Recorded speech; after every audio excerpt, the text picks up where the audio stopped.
안녕하세요. 법률사무소 보정 강보경 변호사입니다. 오늘은 경영인 정기보험에 관련돼서 추가로 좀 말씀드릴 게 있어서 동영상을 올리게 됩니다. 그 경영인 정기보험을 판매하고 있는 보험 설계사들이 이런 얘기를 합니다. 일단 만기를 길게 잡고 중간에 이제 중도 해지하면 해지 환급금이 이제 보험 계약자 앞으로 들어오잖아요. 이럴 경우에 이제 보험 계약자를 그 중간에 일정 시점 지나면 1년이나 2년 지나면 보험 계약자를 그 대표이사 개인으로 바꾸라는 거 합니다. 바꾸게 되면 이제 나중에 이게 해지 환급금을 받을 때 대표이사가 받게 되거든요. 그죠? 예. 그렇게 되지 않습니까? 그러면 이제 문제는 뭐냐면 원래 바꾸지 않았다면 이 해지 환급금이 예를 들어 해지 환급금이 3억이다 가정했을 때요. 그 법인에 들어가야 되잖아요. 근데 이 개인으로 돌리면 어떤 이유 없이 개인을 돌려놓으면 이게 배임이 되지 않을까요? 그래서 이제 그런 부분을 염려하니까 보험 설계사들이 이제 꼼수를 씁니다.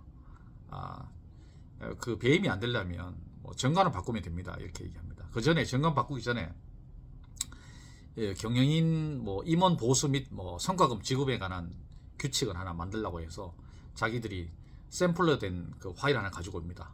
직접 만들어줍니다. 대부분 경영인 정기보험은 월 보험료가 최소 300, 많게는 1000이니까 그 정도 수고는 해줍니다. 얘들이.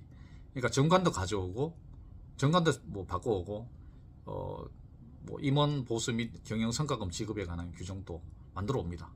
그래서 이제 정관 변경을 하고 그 경영 성과금에 관한 규칙을 새로운 정관 변경에 삽입하고 정관 변경 절차를 거치도록 합니다. 개인 회사 같은 경우는 정관 변경 절차가 어렵지 않습니다. 어차피 가족회사 1인 회사니까 주주총회 의사라고만 만들면 되니까요.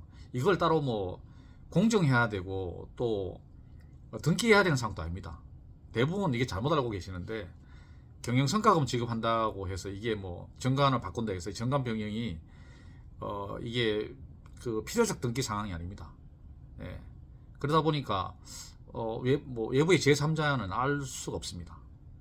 그래서 이렇게 이제 정관 변경 절차를 거치면 그 경영 성과금을 줄 수 있거든요. 거치고 나서 이거를 보험 계약자를 법인에서 개인으로 대표이사로 돌리라 이렇게 영업을 하거든요. 그렇게 하면 마치 이제 그 재무 설계처럼 법인 재무 전문가처럼 하니까 대부분 이 법인 대표이사나 사장들이 전문가답다 이렇게 넘어가죠. 근데 실제 그렇기 위해서 경영인 정기보험을 가입할 필요가 있을까요? 경영인 정기보험이 필요 없습니다. 그냥 회사 이익이 나면 그냥 정관 바꿔서 경영성과금 지급하는 규정을 만들고 정관 바꿔서 지급하면 됩니다. 굳이 경영인 정기보험을 가입할 필요가 없는 거죠.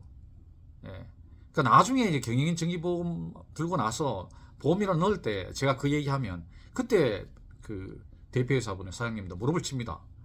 맞네요. 변호사 말이 맞네요. 이거 필요 없는 건데 왜 내가 들었지? 이렇게 후회하는 사람이 엄청 많아요. 그러니까 지금 또 보험 설계사들이 경영인 정기보험 가지고 판매를 하고 있는데 이미 제가 알기로는 삼성생명이나 하나생명은 경영인 정기보험을 판매 중단한 지 몇 년 된 걸로 알고 있고요. 일본에도 지금 옛날 2000년 초반에 경영인 정기보험이 엄청 유행했었습니다. 그래서 이제 합법적인 탈세다 이래서 일본 국세청도 대대적인 세무조사다 하고 해서 2010년경에 모든 보험회사들이 결의를 합니다. 일본 보험회사 같은 경우는 경영인 정기보험 판매 중단 하자고. 그래서 일본은 이미 경영인 정기보험이 사라진 지 10년이 넘었습니다. 근데 아직까지 이게 우리나라에 넘어와서 아직까지 이제 팔고 있으니까 좀 기가 막힐 일입니다. 지금 또 경영인 정기보험 가입하고 있거나 또 가입하려는 분은 절대 가입을 하지 말고 즉시 해지하시기를 추천드립니다. 절대 필요 없는 보험입니다. 오늘 여기까지입니다. 감사합니다.